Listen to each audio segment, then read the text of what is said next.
ایک مسلمان کا جس طرح اللہ تبارک و تعالیٰ کے ساتھ ایک گہرا، مضبوط اور سب سے مستحکم رشتہ ہوتا ہے، اور جس طرح اس کا سب سے مضبوط اور مستحکم رشتہ نبی کریم صلی اللہ تعالیٰ علیہ وسلم کی عالی مرتبت بارگاہ کے ساتھ ہوتا ہے، ان مضبوط رشتوں کے ساتھ ساتھ پھر انسان کے تعلقات معاشرے کے ساتھ ہوتے ہیں، کنبے کے ساتھ ہوتے ہیں، پڑوسیوں کے ساتھ ہوتے ہیں، دوستوں کے ساتھ ہوتے ہیں، استاد شاگرد کا آپس میں رشتہ ہے، پیر مرید کا آپس میں رشتہ ہے، بھائی کا بھائی سے تعلق ہے۔ ان سارے رشتوں کے ساتھ ساتھ انسان کا ایک رشتہ اپنے آپ کے ساتھ بھی ہوتا ہے۔ انسان کا اپنے نفس کے ساتھ، اپنی ذات کے ساتھ بھی تعلق ہوتا ہے۔ نبی کریم صلی اللہ تعالی علیہ وسلم نے ایک لفظ کہہ کے نا کہ تم پر تمہاری ذات کا بھی حق ہے، تم پر تمہارے نفس کا بھی حق ہے، تو ہم پر ہمارے حقوق بھی نبی کریم نے مقرر فرما دیے۔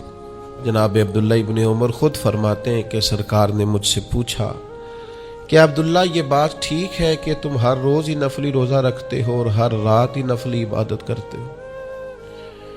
تو میں نے عرض کیا یا رسول اللہ صلی اللہ تعالی علیہ وسلم ایسا ہی ہے۔ اللہ کے پیارے حبیب علیہ الصلوۃ والسلام نے فرمایا ایسا نہ کرو۔ وہ نفلی روزہ رکھتے تھے، ہر روز ہر رات نفلی عبادت کرتے تھے، تو محبوب نے ان سے تصدیق کرانے کے بعد فرمایا ایسا نہ کرو، کبھی روزہ رکھا کرو، کبھی افطار کیا کرو، اور فرمایا کبھی نماز پڑھا کرو، کبھی سو جایا کرو۔ کیوں؟ اس لیے کہ حضور فرمانے لگے تمہارے جسم کا بھی تم پر حق ہے، تمہاری آنکھ کا بھی تم پر حق ہے کہ اسے نیند آتی ہے، تمہاری بیوی کا بھی تم پر حق ہے، اور فرمایا تم سے جو ملاقات کرنے کے لیے آتا ہے اس کا بھی تم پر حق ہے۔ تو یہ لفظ کہہ کے کہ تمہارے اپنے اوپر بھی حقوق ہیں، تمہاری ذات کے بھی تم پر حق ہیں۔ بعض لوگ تصوف اور طریقت کے نام پر بہت مشکل باتیں کرتے ہیں اور بہت مشکل باتیں سناتے ہیں، اور بعض لوگ پھر ان باتوں کا بڑا سخت اور مشکل معنی بھی لیتے ہیں کہ بڑی شدید جد و جہد کرنی چاہیے، ہمیشہ راستہ وہی اختیار کرنا چاہیے جو مشقت والا ہو، ہمیشہ وہی کام کرنے چاہیے جن کے اندر زیادہ دشواری ہو۔ ٹھیک ہے، بعض اوقات مشقت والے کام، مجاہدے والے کام انسان کی نفس کی تربیت کے لیے بڑے اچھے ہوتے ہیں، لیکن ایسی مشقتیں، ایسے مجاہدے جو انسان کو اتنا کمزور کر دیں کہ وہ ضرورت کے جو حقوق ہے وہ بھی پورے کرنے کے قابل نہ رہے، اس کی صحت پر ہی اثر انداز ہو جائیں، وہ آنے جانے والوں سے ملنے کے قابل ہی نہ رہے، وہ دیگر اس کے ذمے جو اس کے خاندان کے، قبیلے کے بال بچوں کے حقوق ہیں وہ ادا ہی نہ کر سکے، تو اسلام اس کی بھی اجازت نہیں دیتا۔ خود ساختہ تصوف اور خود ساختہ طریقت کا جو مفہوم لوگوں نے بنا لیا ہے وہ مفہوم بھی درست نہیں ہے۔ ہمارے بزرگ تھے شیخ المشائخ اور استاذ الاساتذہ حضرت شیخ محمد تحسین رضا خان صاحب بریلوی رحمۃ اللہ تعالی علیہ، 50 سال کے لگ بھگ انہوں نے درس حدیث دیا ہے۔ تو میں ان پر ایک مضمون لکھ رہا تھا، میں نے ان سے عرض کی حضور آپ تہجد پڑھتے ہیں؟ فرمانے لگے نہیں، میں عشاء جماعت سے پڑھتا ہوں، اس کو بھی سالوں بیت گئے، اور میں فجر جماعت سے پڑھتا ہوں، یہ بھی میری زندگی کا معمول ہے، لیکن میں سحری کے وقت اس لیے نہیں اٹھ پاتا کہ مجھے صبح 8 بجے بیٹھ کر بچوں کو درس حدیث پڑھانا ہوتا ہے، عشاء کے بعد مجھے مطالعہ کرنا ہوتا ہے، تو میں سمجھتا ہوں یہ بھی میرے لیے نفلی عبادت ہے، لہٰذا میں رات کو بھی کتاب و سنت دیکھتا ہوں اور سارا دن بھی کتاب و سنت پڑھاتا ہوں، امید ہے میرا رب مجھے تہجد کا اجر بھی عطا کرے گا۔ عزیز دوست آپ یاد رکھیے گا، اس کو سمجھیے گا کہ ہمارے ہاں بعض لوگ بعض چیزوں کو زیادہ دشواری بنا لیتے ہیں۔ فلاں آدمی کو میں نے کبھی نفل پڑھتے نہیں دیکھا، یہ طریقت نہیں کہ آپ نے اسے نفل پڑھتے نہیں دیکھا تو وہ صوفی نہیں۔ آپ یہ بتائیے کبھی فرض چھوڑتے تو نہیں دیکھا، کبھی اسے ضروریات دین کو چھوڑتے تو نہیں دیکھا۔ اور نفل تو ویسے بھی انسان کا رب سے ذاتی معاملہ، ہو سکتا ہے سامنے والا چھپ کے پڑھتا ہو سکتا ہے وہ کسی ایسے لمحے میں پڑھتا ہو جب وہ سمجھے کہ اس وقت مجھے تنہائی میسر ہے۔ تو حضور نے فرمایا تمہارے نفس کا بھی تم پر حق ہے۔ جن جن چیزوں کو اللہ رسول نے جائز قرار دیا ہے وہ کوئی شخص بھی استعمال کرتا ہے تو اس کو کوئی شخص ناجائز کر سکتا نہیں، کسی کو بھی اس کا اختیار اور حق حاصل نہیں ہے۔ بلکہ صحیح بخاری کے اندر سیدہ عائشہ صدیقہ رضی اللہ تعالی عنہ کی ایک روایت موجود ہے۔ آپ فرماتے ہیں نبی پاک صلی اللہ تعالی علیہ وسلم نے کوئی کام کیا، بعد میں رخصت دے دی، اجازت دے دی، فرمایا چاہے کرو چاہے نہ کرو، نہ کرنے کی اجازت دے دی، پہلے سرکار نے کیا۔ تو بعض لوگ ایسے تھے جنہوں نے اس رخصت سے فائدہ نہیں اٹھایا، وہ کام کرتے رہے، حضور نے اجازت دی تھی لیکن انہوں نے اس اجازت سے فائدہ نہ اٹھایا۔ تو نبی کریم علیہ السلام کو جب اس بات کا علم ہوا تو محبوب نے اللہ کی حمد کی اور حضور فرمانے لگے یہ بعض لوگوں کو کیا ہو گیا ہے کہ وہ ان کاموں سے بچتے ہیں جو میں کرتا ہوں، یعنی جس رخصت اور گنجائش پر میں عمل کر رہا ہوں اللہ کا محبوب ہو کے، وہ اس چیز کو چھوڑ رہے ہیں، اس سے اعتراض برت رہے ہیں حالانکہ میں اجازت دے رہا ہوں۔ اور پھر اللہ کے حبیب علیہ السلام نے کیا خوبصورت انداز میں اس سارے مفہوم کو اتنا سمیٹا کہ اس کو ہمیشہ کے لیے بند کر دیا۔ اللہ کے محبوب فرمانے لگے مجھے اللہ کی قسم میں تم سب سے زیادہ رب کو جانتا ہوں اور میں تم سب سے زیادہ اللہ سے ڈرتا ہوں۔ تو جب میں کسی گنجائش پہ عمل کر رہا ہوں، جب میں کسی ضرورت پر عمل کر رہا ہوں، وہ یہاں ایک دوست تشریف لائے ہمارے پاس تو وہ ہمیں مشورہ دینے لگے کہ آپ کے ہاں بچوں کو چھٹی ہوتی ہے تو وہ تقریباً 1.5 دن بنتا ہے، ظہر کی نماز کے بعد ہفتے کو وہ چلے جاتے ہیں اور اتوار کا سارا دن وہ چھٹی میں رہتے ہیں، تو یہ 1.5 دن پورا ان کا ضائع ہوتا ہے۔ تو یہ تو معاملہ ٹھیک نہیں ہے، اس طرح تو ایسا ہے نا کہ مدارس دینیہ میں کیا کام ہے چھٹی کا؟ تو میں نے ان سے کہا ہو سکتا ہے مدرسے کے طالب علموں کو بھی نیند آتی ہو سکتا ہے ان کا بھی کبھی کسی گراؤنڈ میں جا کے کھیلنے کو جی چاہتا ہو سکتا ہے یہ بھی اسی طرح کے لوگ ہوں جس طرح کے عام بچے ہوتے ہیں، ہو سکتا ہے وہ ساری خواہشات ان کے اندر بھی پائی جاتی ہوں جو باقی لوگوں کے اندر پائی جاتی ہیں۔ آپ وہ پابندیاں کیوں لگاتے ہیں جو پابندی اللہ رسول نے نہیں لگائی؟ جس چیز کو شریعت نے بین نہیں کیا ہم کون ہوتے ہیں اس کو بین کرنے والے؟ سمجھیں؟ ہاں ایک بات ضرور ہے، ہم اپنے وجود کے مالک نہیں ہیں، اس کا مالک اللہ ہے، وہ خالق ہے ہم مخلوق ہیں، وہ معبود ہے ہم اس کے عابد ہیں، وہ ہمارا مالک ہے۔ ہمیں اپنے نفس کو اپنے وجود کو اس کی فرما برداری میں رکھنا۔ نفس کے حق کا یہ مطلب نہیں ہے کہ خواہش نفس میں اگر کوئی ناجائز چیز پیدا ہوتی ہے تو اس کی تکمیل کے لیے بھی ہم دوڑ پڑیں گے، اس کی شریعت کے اندر اجازت نہیں ہے۔ اجازت اس بات کی ہے کہ جن چیزوں کو شریعت نے جائز قرار دیا ہے آپ اگر ان کا حصول چاہتے ہیں، آسانی چاہتے ہیں تو آپ ضرور ان کو اختیار کریں، کوئی منع والی بات نہیں ہے۔ میں نے کہا بعض لوگ نا بعض چیزوں پر شدت کرتے ہیں، یعنی نبی کریم علیہ السلام کے صاحبزادہ گرامی حضرت ابراہیم علیہ السلام کا وصال ہو گیا تو نبی کریم کی آنکھوں میں آنسو آ گئے۔ تو ایک شخص نے حضور سے کہا یا رسول اللہ آپ بھی روتے ہیں، آپ تو صبر کا درس دیتے ہیں۔ تو نبی کریم نے فرمایا یہ جو آنسو نکل آئے ہیں نا یہ بیٹے کی محبت کی علامت ہے، باقی فرمایا میرے دل اور زبان پر وہی ہے جس سے میرا رب راضی ہوتا ہے، میں اللہ سے کوئی شکوہ نہیں کر رہا، اس کی تقدیر پر راضی ہوں۔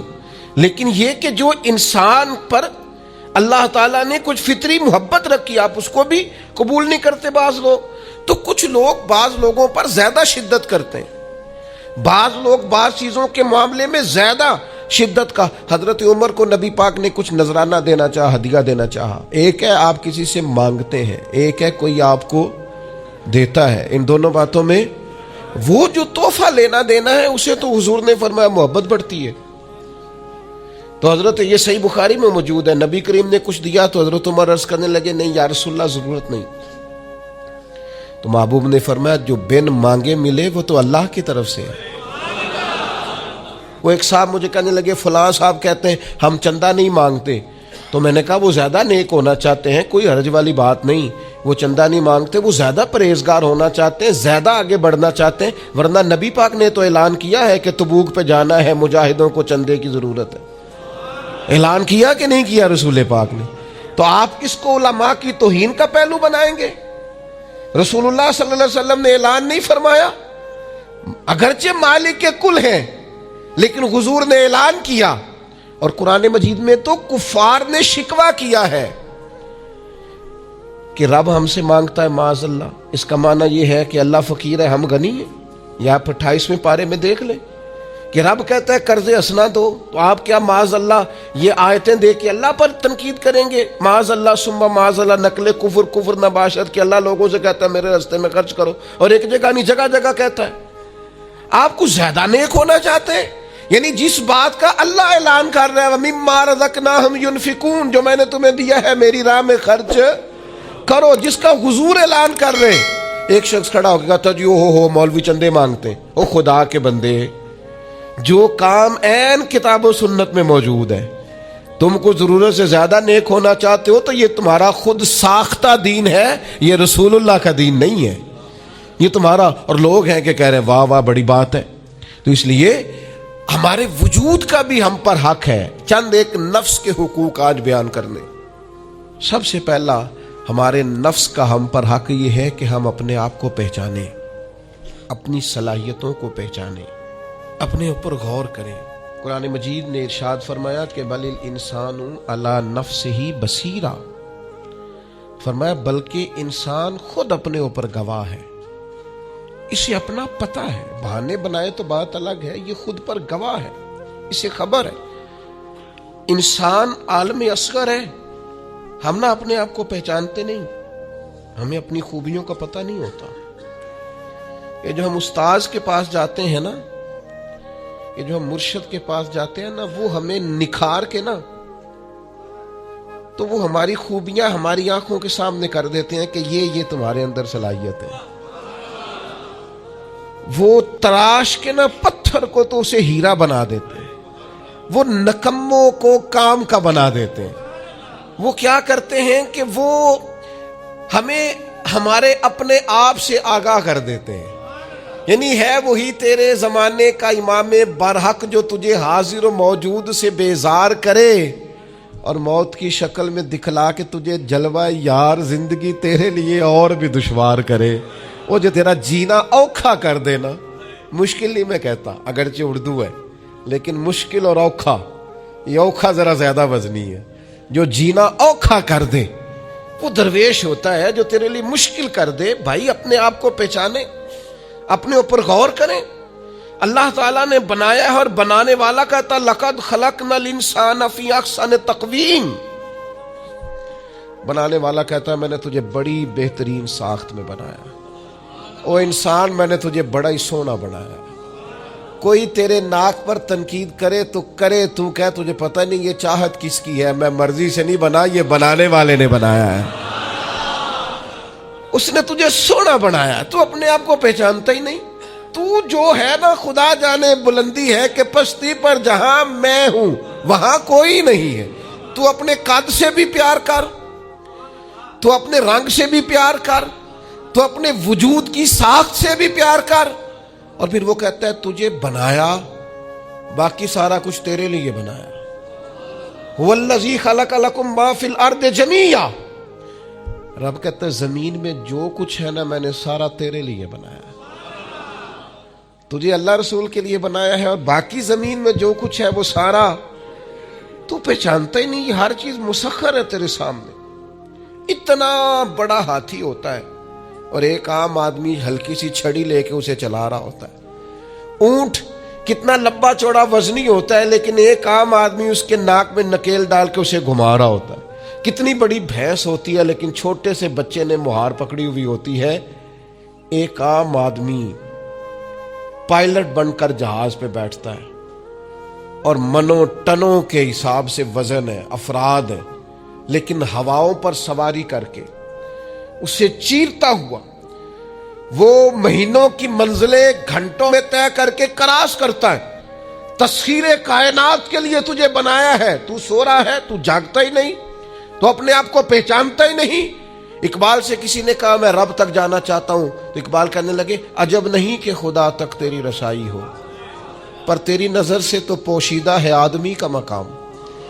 تو بندے کے مقام کوئی نہیں سمجھ سکا ابھی تک. من عرف نفسہ فقد عرف ربا. درویش کہتے ہیں جو اپنے آپ کو پہچان گیا وہی تو اپنے رب کو پہچان گیا ہے. اپنی قدر کو پہچانے، اپنی اہمیت کو پہچانے.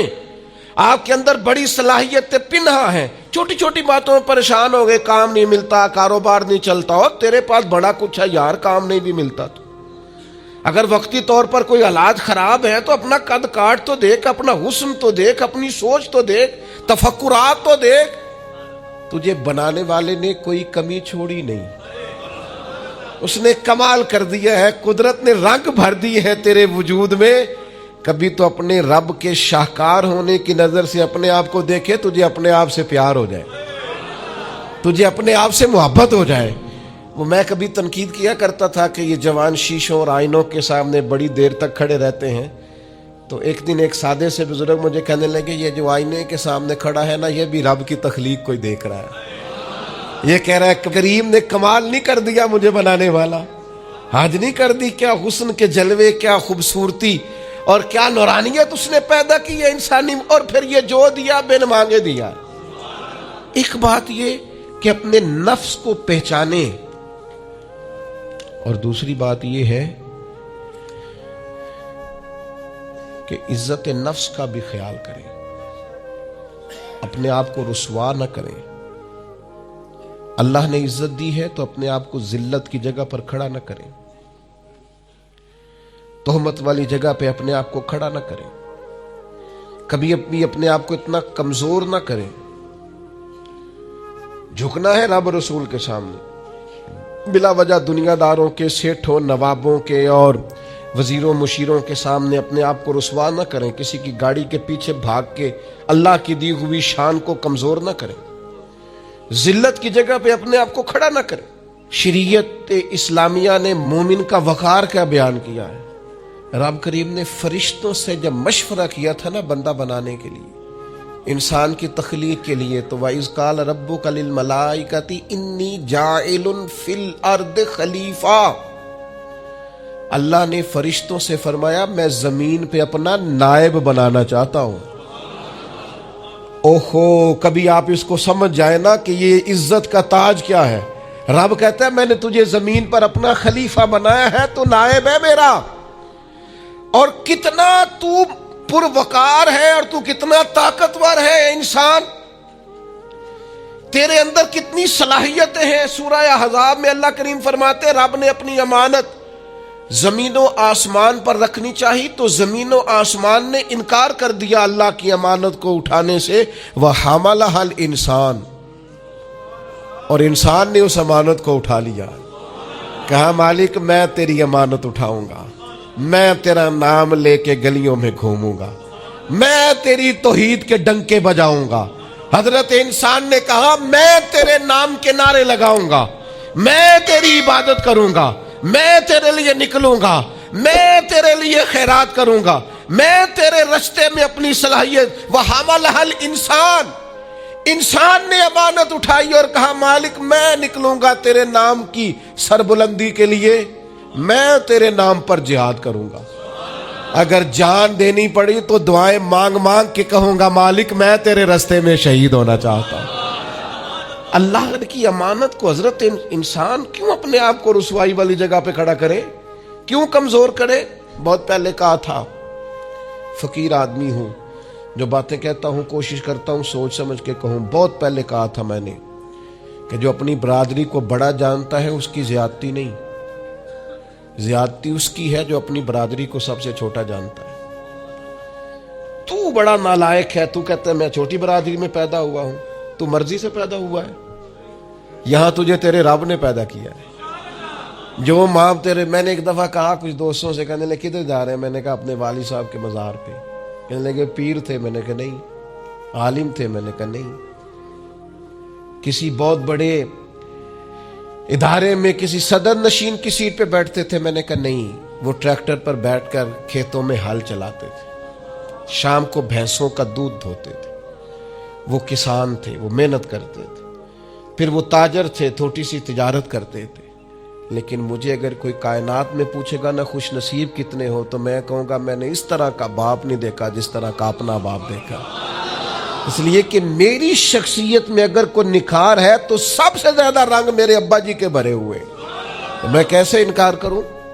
سب سے زیادہ ان کے دیے ہوئے رنگ ہیں شخصیت کے اندر، ماں باپ کے. او بھائیوں، ناز کے ساتھ زندگی گزاری جاتی ہے.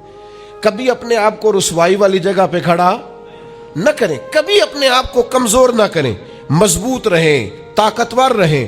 اور تیسری بات، ایک تو اپنے نفس کو پہچاننا ہے، دوسرا اپنی عزت کرنی ہے.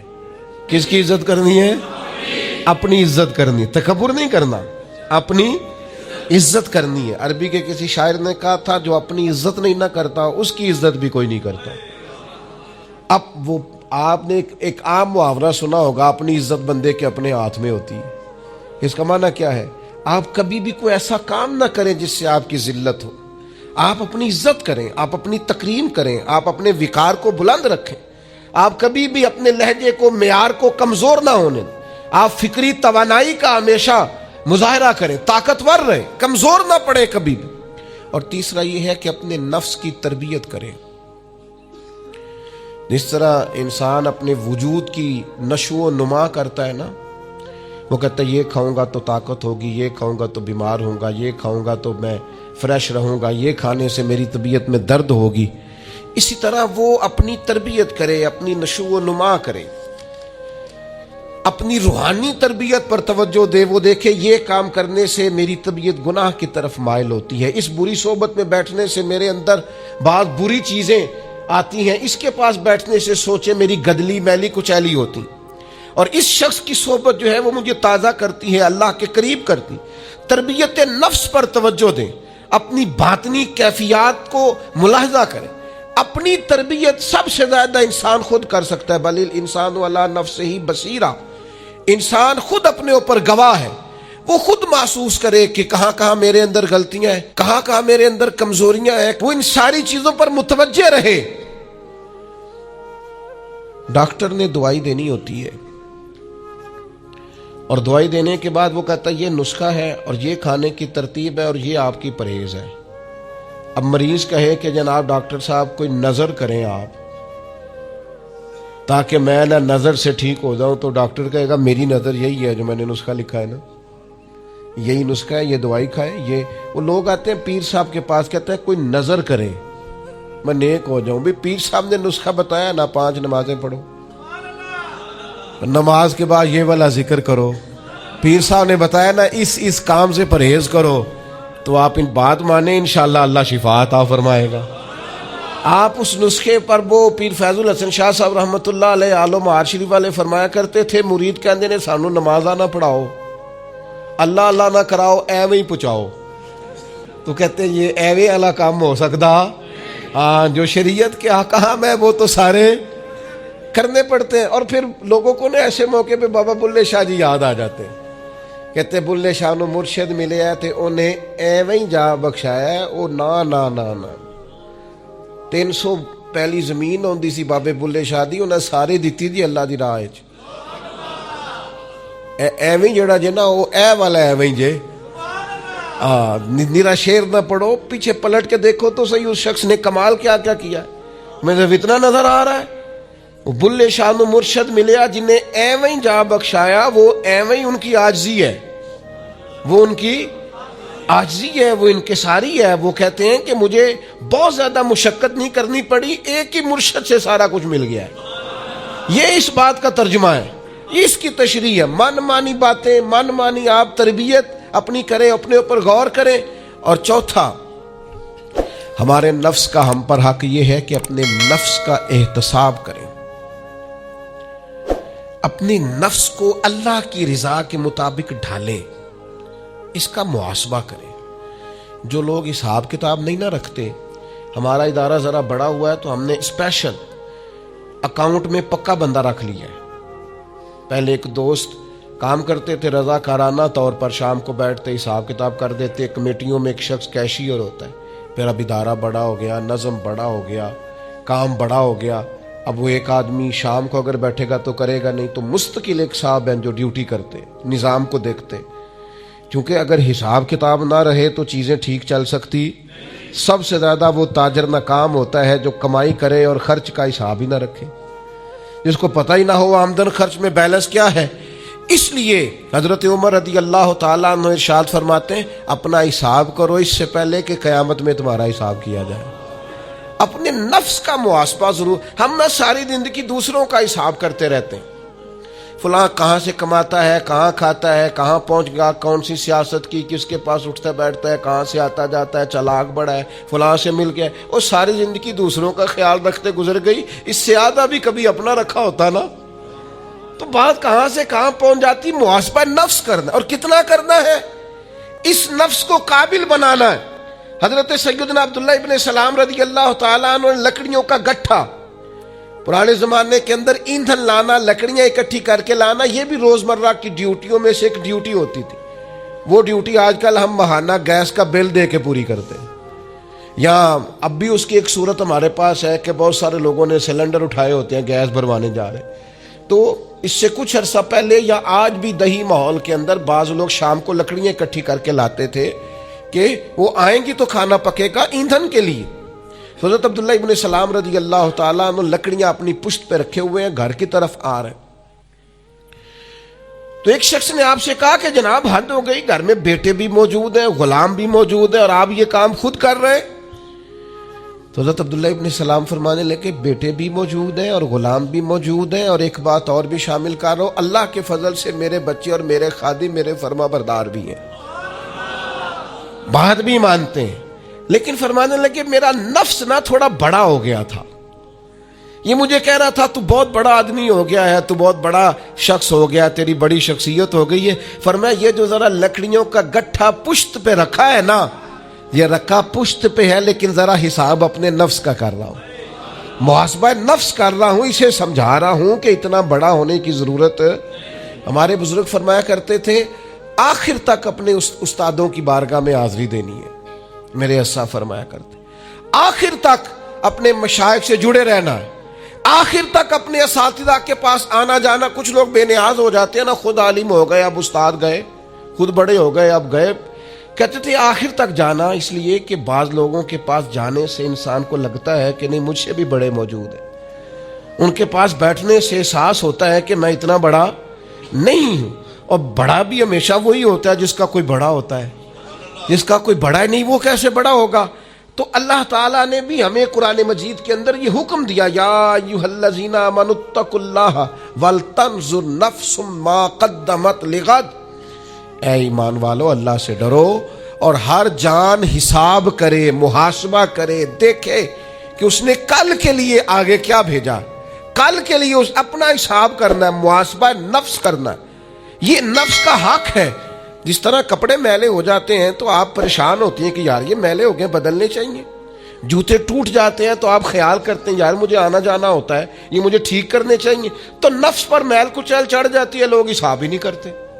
باطن سارا گدلا ہو جاتا ہے, لوگ حساب ہی نہیں کرتے.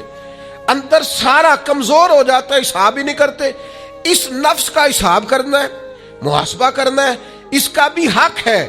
جس طرح آپ کے جسم کا حق ہے کہ لباس ٹھیک ہو, جوتے ٹھیک ہوں, آپ نے غسل کیا ہوا ہو, اس طرح آپ کے نفس کا بھی حق ہے. اس کا حق کیا ہے کہ اسے اتنا ٹھیک کر دے, اتنا محاسبہ کریں, اتنی اس کی عادات بہتر کریں کہ وہ رب کی رضا کے مطابق ڈھل جائے, اللہ رسول کی رضا کے مطابق دھل جائے, نکھر جائے, صاف ہو جائے. اس طرح کا ہو جائے کہ جب دنیا سے جانے لگے تو آواز آئے, یا ایتھا النفس المطمئنہ اے نفس مطمئنہ ارجعی الی ربک راضیۃ مرضیہ، لوٹ اپنے رب کی طرف، تو اپنے رب سے راضی ہے اور تیرا رب تجھ سے راضی ہے۔ اس نفس کو اللہ کی رضا کے مطابق ڈھال دیں۔ حضرت ابراہیم ابن ادم رحمۃ اللہ علیہ ایک دن مریدوں کے بیچ بیٹھے ہوئے تھے، فرمانے لگے دنیا میں جو کچھ ہوتا ہے میری مرضی سے ہوتا ہے۔ تو سارے مرید آپ کی طرح کے عقیدت مند تو نہیں نہ ہوتے چپ کر کے سن لیں، کچھ سوچتے بھی ہیں، ان کا دماغ فوری طور پر تنقید کی طرف بھی مائل ہوتا ہے۔ جب آپ نے فرمایا کہ دنیا میں جو کچھ ہو رہا ہے میری مرضی سے ہو رہا ہے، تو کچھ لوگ جو تھے ان کی آنکھیں بتاتی تھیں کہ سوال فوری طور پر آ گیا ہے، ذہنوں کو پریشان کر رہا ہے۔ تو ایک صاحب نے کہہ لیا حضور یہ بڑا دعویٰ ہی نہیں، دنیا میں جو ہو رہا ہے میری مرضی سے ہو رہا ہے۔ فرمانے لگے اصل بات نہیں نا، تم نے آگے پوچھا ہی نہیں، میں بتانے لگا تھا، تم پر کچھ لوگ پریشان جلدی ہو جاتے، اگلا صفحہ پڑھتے نہیں پچھلے پہ ہی پریشان ہو جاتے۔ کہا دنیا میں جو کچھ ہو رہا ہے میری مرضی سے ہو رہا ہے، اور میری مرضی وہی ہے جو میرے رب کریم کی مرضی ہے۔ میں نے اپنی مرضی اللہ کی مرضی میں فنا کر دی ہے، لہذا جو کچھ بھی ہو رہا ہے چونکہ میری مرضی وہی ہے جو میرے یا ایتھا النفس المطمئنہ ارجعی الی ربک راضیۃ مرضیہ، اے نفس مطمئنہ لوٹ اپنے رب کی طرف، وہ تجھ سے راضی ہے، اور تو فادخلی فی عبادی، آجا میرے خاص بندوں میں داخل ہو، وادخلی جنتی، آنا میں نے تیرے لیے جنت تیار کی ہے، میری جنت میں داخل ہو۔ لیکن کیا کرنا ہے؟ نفس مطمئنہ، کون سا؟ ایسا نفس تیار کرنا ہے جو اللہ سے راضی ہو اور اللہ اس سے راضی ہو۔ اس کا محاسبہ کر کے اس طرح کا بنا لیں کہ یہ اس طرح کا ہو جائے کہ جس طرح اللہ اس سے راضی ہے اور یہ اللہ